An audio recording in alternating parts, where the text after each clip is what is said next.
नमस्कार दोस्तों, आप सभी लोगों का स्वागत है आपके अपने यूट्यूब एग्जामपुर एकेडमी में। आज हम लोग देखने वाले हैं रिमोट सेंसिंग एंड जीआईएस से संबंधित। आज पार्ट 2 जाएगा।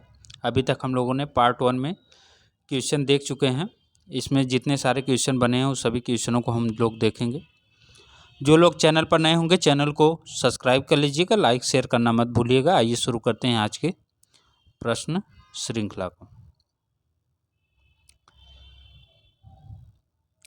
जिसमें आज का पहला प्रश्न है, जीआईएस के संबंध में निम्नलिखित में से कौन सा कथन सही नहीं है। इसमें सही नहीं है बताना है, जो गलत है उसको बताना है। पहला है कि विभिन्न स्रोतों से प्राप्त आंकड़ों को संगत प्रारूप में एकीकृत किया जाता है। बी है, क्या यदि परिदृश्यों को स्पष्ट रूप से देखा जा सकता है। सी दिया है, वेक्टर डाटाबेस में ग्रिड सेल्स के मैट्रिक्स का उपयोग करते हुए मानचित्र आंकड़ों को स्टोर किया जाता है। डी दिया है, अट्रीब्यूट डाटा विशेषताओं के वर्णनात्मक आंकड़े होते हैं। नीचे दिए हैं कूट आप देख सकते हैं। इसमें कौन सा गलत है वो बताना है। ठीक, तो इसका सही ऑप्शन कौन सा हो जाएगा। इसका सही ऑप्शन है option number C. Vector database में ग्रिड सेल्स के मैट्रिक्स का उपयोग करते हुए मानचित्र आंकड़ों को स्टोर किया जाता है। ये चीज़ गलत है। ठीक, ये गलत है, इसीलिए ऑप्शन नंबर सी सही है। चलिए अगला देखते हैं।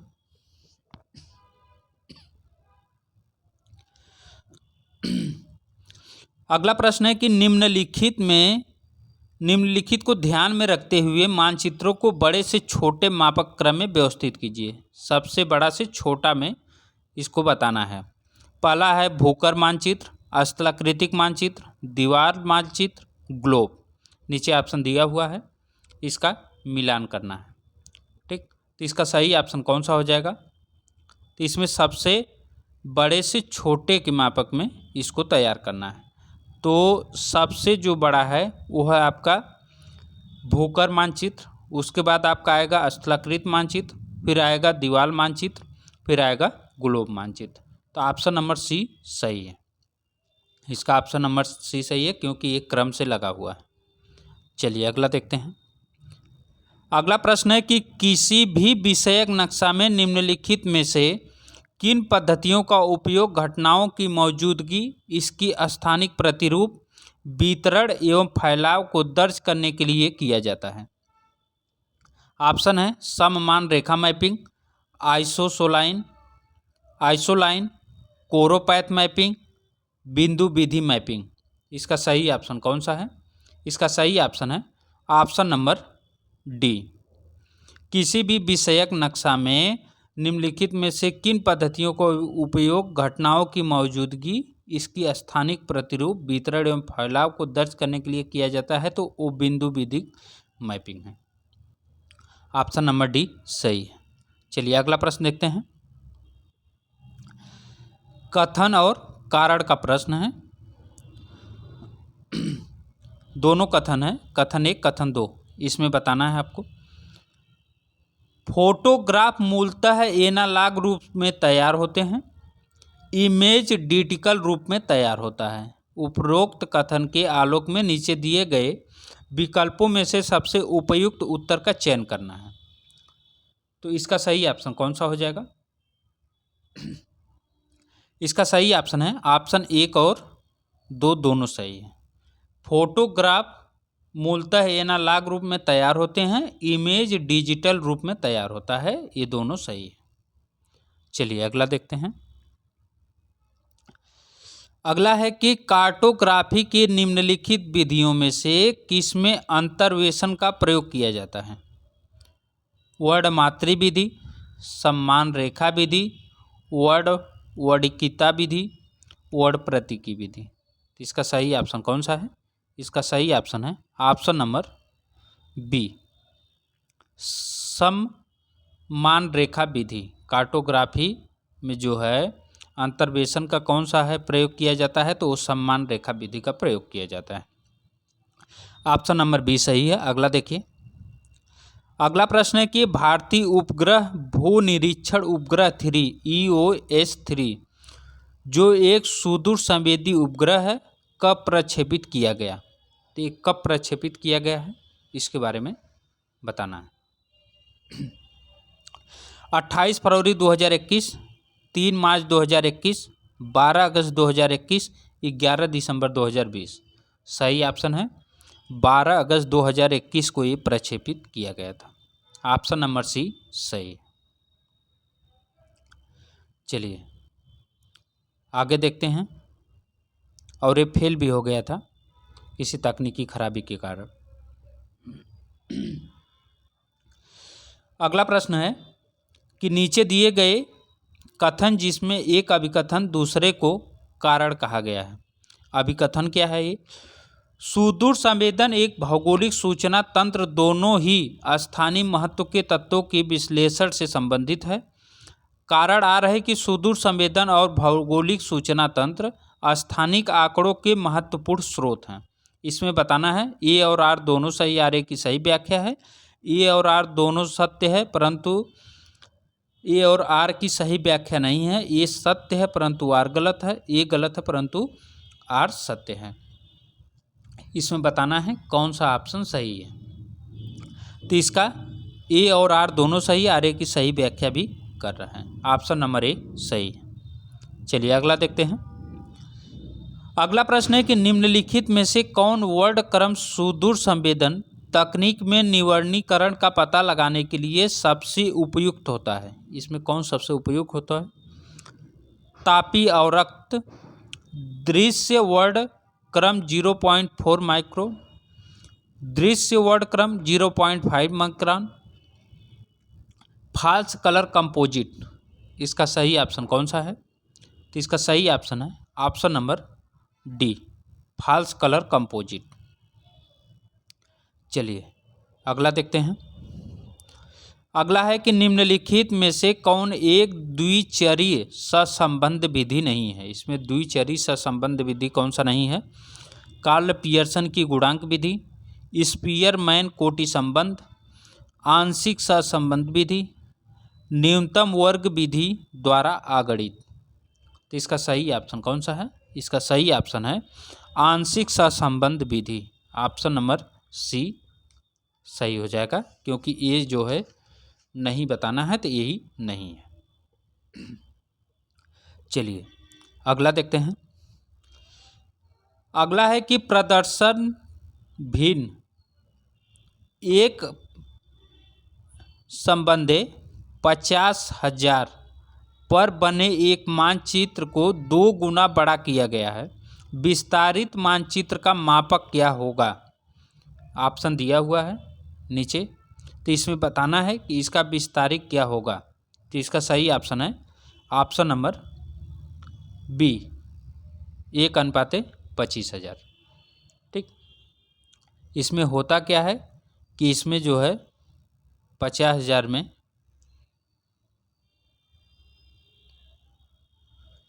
2 से भाग दे देंगे, निकल के आ जाएगा ये 25,000। क्योंकि ये 2 गुना बड़ा किया गया है तो आप 2 से ही भाग देंगे तो सही हो जाएगा। ठीक, चलिए अगला देखते हैं। संपूर्ण ग्लोब के लिए गाल प्रक्षेप में भूमध्य रेखा की लंबाई कितनी बड़ी बनाई जाती है? ऑप्शन है भूमध्य रेखा की वास्तविक लंबाई के बराबर, 45 डिग्री अक्षांश रेखा की लंबाई के बराबर, भूमध्य रेखा के वास्तविक लंबाई की आधी, 60 डिग्री अक्षांश रेखा की लंबाई के बराबर। तो इसका सही ऑप्शन कौन सा है? सही ऑप्शन है ऑप्शन नंबर बी, 45 डिग्री अक्षांश रेखा की लंबाई के बराबर। चलिए अगला देखते हैं। अगला है कि निम्न में से कौन एक जीआईएस मॉडलिंग का परिणाम नहीं है? जीआईएस मॉडलिंग का परिणाम इसमें कौन नहीं है उसके बारे में बताना है। द्विप्रतिरूप, सूचक प्रतिरूप, प्रतिगमन प्रतिरूप, प्रतिष्ठित प्रतिरूप। तो इसका सही ऑप्शन कौन सा हो जाएगा? इसका सही ऑप्शन है ऑप्शन नंबर डी प्रतिष्ठित प्रतिरूप। चलिए अगला देखते हैं। निम्नलिखित में से कौन एक चिन्ह आंकड़ों को नहीं दर्शाता है? इसमें कौन एक चिन्ह है जो आंकड़ों को नहीं दर्शाता है? स्थानिक ऊंचाई, तल चिन्ह, समोच्च रेखा, त्रिभुज स्टेशन। तो इसका सही ऑप्शन कौन सा है?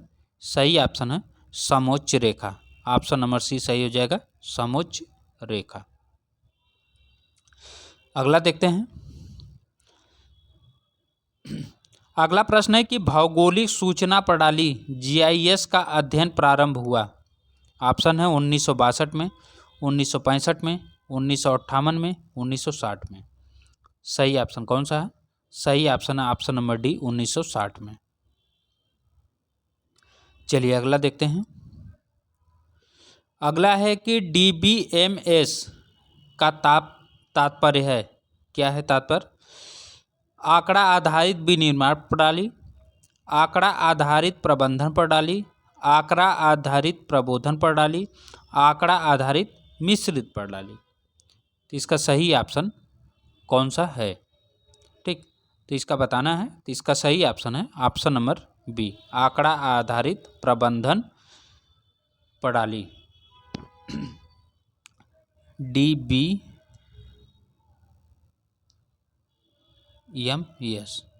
ये हो जाएगा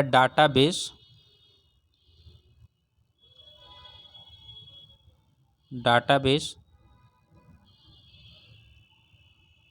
मैनेजमेंट सिस्टम।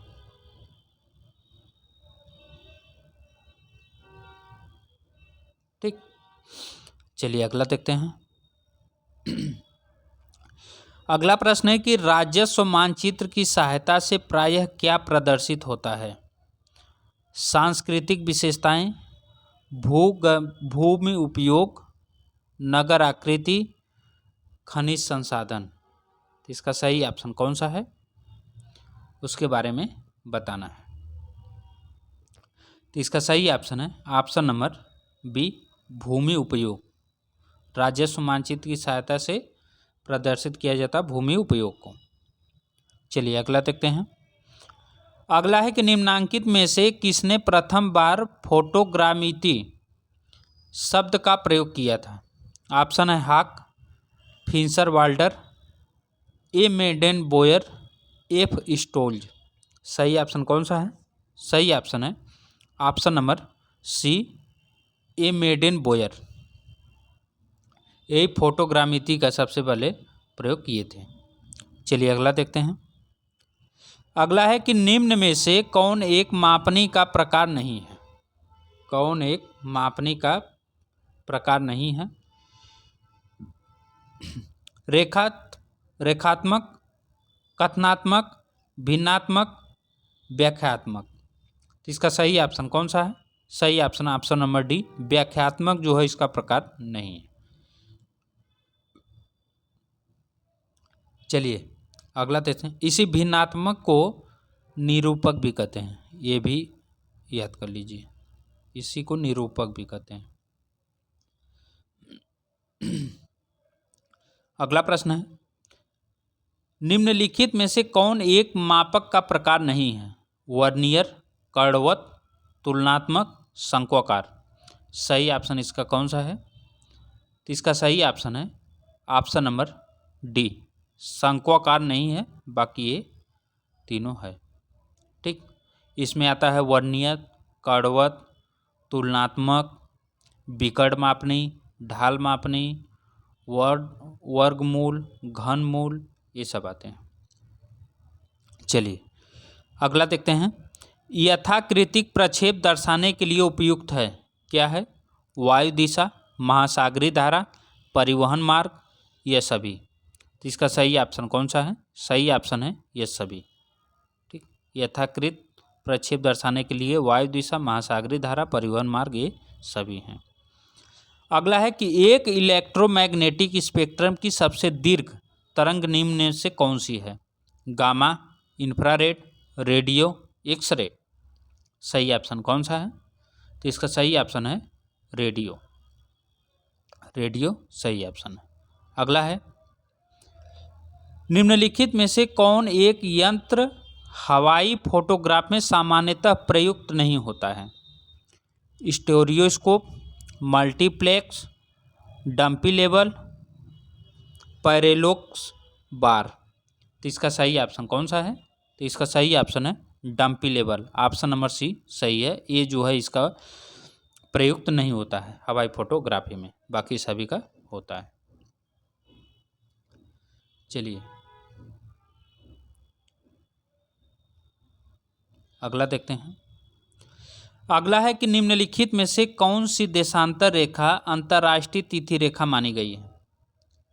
कौन मानी गई है? बहुत फेमस है, इसके बारे में बहुत बार चर्चा हुई है। 180 डिग्री ये जो है अंतर्राष्ट्रीय तिथि रेखा है। अगला है, समान दूरी पर खींची गई समोच्च रेखाएं इंगित करती हैं। तो क्या इंगित करती हैं? सीमा ढाल, तीव्र ढाल, सम ढाल, उत्तम ढाल। सही ऑप्शन ऑप्शन नंबर सी सम ढाल। इसका सम ढाल ऑप्शन सही है। चलिए अगला देखते हैं। अगला प्रश्न है कि निम्नलिखित में से कौन एक परिच्छेदिकाओं का प्रकार नहीं है? संक्रम परिच्छेदिकाएं, सरल परिच्छेदिकाएं, मिश्रित परिच्छेदिकाएं, प्रक्षिप्त परिच्छेदिकाएं। इसका सही ऑप्शन कौन सा है? सही ऑप्शन ऑप्शन नंबर बी सरल परिच्छेदिकाएं। चलिए अगला देखते हैं। अगला प्रश्न है कि 1,50,000 मानक पर बने मानचित्र पर 1 सेंटीमीटर की दूरी धरातल पर कितने मीटर को प्रदर्शित करती है? ये कितने मीटर को प्रदर्शित करती है? ऑप्शन है 5,50,000, 5,000, 500। तो इसका सही ऑप्शन कौन सा है? सही ऑप्शन है इसका ऑप्शन नंबर डी 500। चलिए अगला देखते हैं। अगला है कि निम्नलिखित में से कौन एक बृहद मापक मानचित्र का उदाहरण है? बृहद मापक मानचित्र का उदाहरण भूसंपत्ति मानचित्र, दीवारी मानचित्र, एटलस मानचित्र, इनमें से कोई नहीं। तो अभी हम बताएं कि जो लैंड होता है वो जो है सबसे बृहद माना जाता है, तो भूसंपत्ति सबसे बड़ा है। ऑप्शन नंबर ए सही है। अगला है कि निम्नलिखित में से किस एक क्रिया को आर्थिक मानचित्र पर प्रदर्शित किया जाता है? भूमि उपयोग, परिवहन, खनिज, यह सभी। तो इसका सही ऑप्शन कौन सा है? यह सभी। भूमि उपयोग, परिवहन, खनिज खनन, ये सभी है। चलिए अगला देखते हैं। अगला है कि निम्नलिखित में से कौन सा एक लघु पैमाना मानचित्र है? स्थलाकृतिक मानचित्र, भूखंड मानचित्र, एटलस मानचित्र, अधिवास मानचित्र। इसका सही ऑप्शन कौन सा है? तो इसका सही ऑप्शन है ऑप्शन नंबर सी एटलस मानचित्र। ये लघु पैमाना है। ठीक, चलिए अगला देखते हैं। अगला है कि पुशब्रूम क्रमवीक्षक यानी स्कैनिंग ऑपरेशन सबसे पहले निम्नलिखित में से किस उपग्रह में किया गया था? Bhaskar 1, TIROS 1, Landsat 1, SPOT 1। इसका सही ऑप्शन कौन सा है? इसके बारे में बताना है। तो इसका सही ऑप्शन है option number D spot 1। SPOT 1 में किया गया था।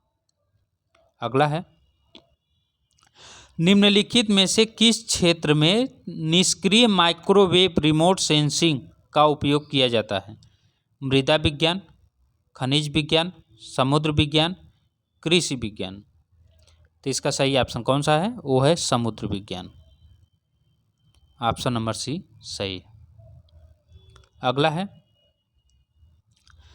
थीमैटिक मानचित्र तैयार करने के लिए निम्नलिखित में से कौन सी तकनीक विशेष रूप से संख्यात्मक डेटा का उपयोग करती है? प्रतीक चिन्ह विधि, बिंदु विधि, छायांकन विधि, रंगक विधि। सही ऑप्शन कौन सा है? छायांकन विधि। ऑप्शन नंबर सी सही है। चलिए अगला देखते हैं। अगला है कि एक प्रकार का दंड आरेख जिसमें संपूर्ण मूल्य के विभाजन को दर्शाने के लिए स्तंभों को खंडों में विभाजित किया जा सकता है, वह कहलाता है, क्या कहलाता है? युग्मित दंड आरेख, तुलनात्मक दंड आरेख, विचलन दंड आरेख, संयुक्त दंड आरेख। ठीक, इसका सही ऑप्शन कौन सा है? तो इसका सही ऑप्शन है ऑप्शन नंबर डी, संयुक्त दंड आरेख। चलिए अगला देखते हैं। निम्नलिखित में से किस तिथि में सुदूर संवेदक सेंसर रिमोट एक वर्ड क्रम स्पेक्ट्रम पर छोटी वस्तुओं का भी पता लगाने में सक्षम है? ऑप्शन दिया है, जब विकिरण मिति विभेदन यानी रेडियोमेट्रिक रिजोल्यूशन अधिक होता है, जब वर्ड क्रम विभेदन स्पेक्ट्रम रिजोल्यूशन एक निर्दिष्ट तरंगदैर्ध्य में लेखांकित किया जाता है, जब सभी वस्तुओं के लिए पार्थिव विभेदन टेम्पोरल रिजोल्यूशन समान होता है, जब स्थानिक विभेदन स्पेटियल रिजोल्यूशन अधिक होता है। इसमें बताना है कौन सा सक्षम है। इसका सही ऑप्शन है ऑप्शन नंबर डी, जब स्थानिक विभेदन स्पेटियल रिजोल्यूशन अधिक होता है। ठीक, ऑप्शन नंबर डी सही है। अगला प्रश्न है कि कैडेस्ट्रल मानचित्र डॉट डॉट को निरूपित करने वाले मानचित्र हैं। पृथ्वी की सतह के सांस्कृतिक परिदृश्य, भू संपत्ति या भूमि के खंड या भूखंड, पृथ्वी की सतह के अभिलक्षण, विश्व के अत्यधिक सामान्यीकृत मानचित्र। तो इसका सही ऑप्शन कौन सा है? सही ऑप्शन है ऑप्शन नंबर बी, भू संपत्ति या भूमि खंड या भूखंड। इस पे जो है कैडेस्ट्रल मानचित्र निरूपित किया जाता है। अगला प्रश्न है, निम्नलिखित में से कौन सा शंक्वाकार मानचित्र प्रक्षेप के गुण में से एक नहीं है? शंक्वाकार का बताना है। ये यथाकृतिक ऑर्थोमॉर्फिक प्रक्षेपण नहीं है, सभी समांतरक सकेंद्रित वृत्तों के चाप होते हैं, ध्रुवों को एक चाप या एक बिंदु के रूप में दर्शाया जाता है, मानव समांतरक को के साथ स्केल सही होता है। इसके बारे में बताना है, इसका कौन सा ऑप्शन सही है? इसका सही है ऑप्शन नंबर ए, ये यथाकृतिक ऑर्थोमॉर्फिक प्रक्षेपण नहीं है। ठीक, तो यही नहीं वाला बताना था, तो यही नहीं है। ठीक, चलिए अगला देखते हैं। अगर समष्टि समरूपता नहीं रखता हो तो किस प्रतिचयन विधि का उपयोग किया जा सकता है? अगर समष्टि समरूपता नहीं रखता हो तो किस प्रतिचयन विधि का उपयोग किया जाता है? यादृच्छिक, सप्रयोजन, स्तरबद्ध, निर्णय। सही ऑप्शन कौन सा है? सही ऑप्शन है ऑप्शन नंबर सी, स्तरबद्ध। चलिए अगला देखते हैं। निम्न में से कौन सी बहुचर विश्लेषण विधि है? प्रिंसिपल कंपोनेंट, प्रमाप विचलन, साधारण सहसंबंध, समांतर माध्य। इसका सही ऑप्शन कौन सा है? सही ऑप्शन है principal component, option number C, option number A सही है। Principal component option number A. अगला प्रश्न है कि निम्न में से कौन सा परिक्षेपण का सापेक्षिक माप है? मानक विचलन, विचरण गुणांक, परास, चतुर्थ विचलन। इसका सही ऑप्शन कौन सा है? सही ऑप्शन है विचरण गुणांक, ऑप्शन नंबर बी सही है। अगला प्रश्न है, निम्न में से कौन एक केंद्रीय प्रवृत्ति का माप नहीं है? समांतर माध्य, माध्य विचलन, माध्यिका, बहुलक। सही ऑप्शन कौन सा है? माध्य विचलन जो है वो केंद्रीय प्रवृत्ति का माप नहीं है। अगला है, संचयी आवृत्ति वितरण का आलेख कहलाता है ओजाई वक्र, बारंबारता बहुभुज, पाई चार्ट, बार या दंड चार्ट। सही ऑप्शन कौन सा है? तो तो ऊंचाई वक्र होता है। चलिए अगला देखते हैं। निम्न में से किस ग्राफ में समान वितरण रेखा दिखाया जाता है? बहुरैखिक आरेख, हिस्टोग्राम, पैरामेट्रिक वक्र, लॉरेंज वक्र। सही ऑप्शन कौन सा है? सही ऑप्शन है लॉरेंज वक्र। ऑप्शन नंबर डी सही है। अगला देखते हैं। सहसंबंध गुणांक आर का कौन सा मान संबंध श्रेणी के सही सुमेलित नहीं है? +0.99 उच्च, +0.50 सामान्य, -0.01 निम्न, 1 से ऊपर 0। इसका बताना है कौन सा सही नहीं है, तो ऑप्शन नंबर डी सही नहीं है। ठीक, चलिए अगला देखते हैं। अगला प्रश्न है कि भारत का धरातल पत्रक कौन तैयार करता है? Geological survey of India, survey of India, रक्षा मंत्रालय, जियोग्राफिकल सर्वे ऑफ इंडिया। तो इसका सही ऑप्शन कौन सा है? सही ऑप्शन है Survey of India. Option number B सही है। अगला प्रश्न है, निम्न में से कौन सी विचलन माध्य रीति नहीं है? माध्य विचलन, मानक विचलन, चतुर्थक विचलन, परास। सही ऑप्शन है ऑप्शन नंबर डी परास। अगला है अपवर्जीय वर्गांतर। अपवर्जीय वर्गांतर के उदाहरण हैं, इसमें बताना है। उदाहरण दिया 0 से 10, 10 से 20, 20 से 30, 11 से 20, 21 से 30, 31 से 40, 10.5 से 20.5, 20.5 से 30.5, 30.5 से 40.5, 11.5 से 20.5, 21.5 से 30.5, 31.5 से 40.5। ऑप्शन नीचे दिया हुआ है। ए और बी सही है, ए और सी सही है, बी और डी सही है, सी और डी सही है। तो अपवर्जीय वर्गांतर का उदाहरण सीधा सीधा होता है कि 0 से 10, 10 से 20, 20 से 30, 10 का अंतर होना चाहिए। और इसमें भी 10 का अंतर नहीं है, इसमें भी 10 का अंतर नहीं है, ये है। ठीक, 10.5 से 20.5, 20.5 से 30.5, 30.5 से 30.40। ए और सी सही है। ऑप्शन नंबर बी सही। चलिए अगला देखते हैं। अगला प्रश्न है कि निकटतम पड़ोसी सूचकांक के संदर्भ में कौन सा मूल्य सही नहीं है? 0, 1, -2, 2.15। सही ऑप्शन कौन सा है? सही ऑप्शन है -2। ठीक, नहीं पूछा है, यही नहीं है। अगला है, निम्न में से कौन सी तुलनात्मक स्केलिंग तकनीक नहीं है? Rank order, constant sum, verbal frequency scale, paired comparison. सही ऑप्शन कौन सा है? तो इसका सही ऑप्शन है option number C, verbal frequency scale नहीं है, बाकी ये सभी हैं। ये रहे आज के प्रश्न। चैनल पर जो लोग नए हैं चैनल को सब्सक्राइब कर लीजिए, जो है लाइक शेयर करना मत भूलिएगा। फिर मिलेंगे नेक्स्ट वीडियो में, तब तक के लिए नमस्कार।